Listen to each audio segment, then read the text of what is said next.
Солдат, насколько сильно они или ранения получили? Вот можете Среди личного прокомментировать? состава, где я командовал, не было никаких жертв. Было ранение у одного человека. Был ранен в плечо. И от осколки были обрывы в районе шеи. Раньше, да? Госпитализирован, да, уже? Да. Все, в принципе, стороны. Да, явная агрессия была. Явная Агрессия. агрессия. Со словом Аллаху Акбар они напали на пограничный пост. Ага, понятно. И насколько сильно пострадала ваша, как пост называется, или погранзастава во время нападения?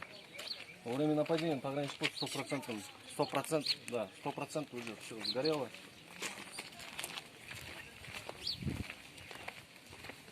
Вот как сами видите, все сгорело дотла. Вот, например, 120-миллиметровый миномет, вот, видите, да? Там дырка стоит, да? Да. Прогорело. Потом мы начали отступать.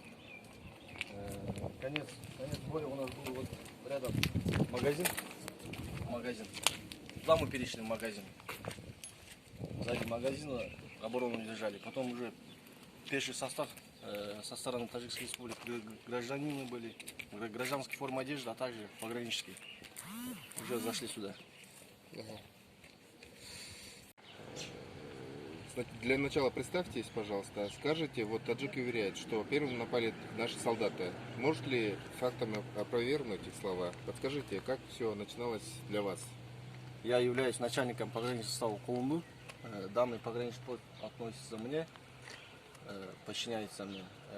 Во время начала, в районе где-то в 16 часов со стороны Республики Таджикистан скопилась масса пограничников и бронетехники в количестве 4.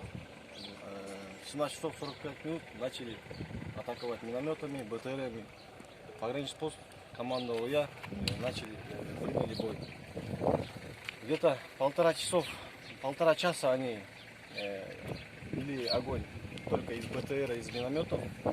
Через полтора часа пеший пошел. Пехота пошла. Там были гражданские и военные формы. Получается, таджики они сами первыми начали, Да. да, получается? Как они скопились, мне доложил начальник поста, я приехал сюда, узнать обстановку. Ждали. Мы думали, это просто соберутся и разойдемся. Как Как обычно. обычно переговорим. Так получилось, что они открыли огонь первыми. Из минометов вначале. То Из есть, стрелковых оружия вначале не было. Из минометов где-то полтора часа, а потом из стрелкового оружия пошли. Это уже снайпера, пулеметы. то есть наша сторона абсолютно не знали, да, о готовившемся нападении. Не, мы не знали. У нас не было информации о точном нападении. Но я уже как начальник состава предполагал то, что будет инцидент какой-либо в маленьком размере. Ага. Но такого масштабном количестве мы не ожидали. Ага. Как вы считаете, была ли это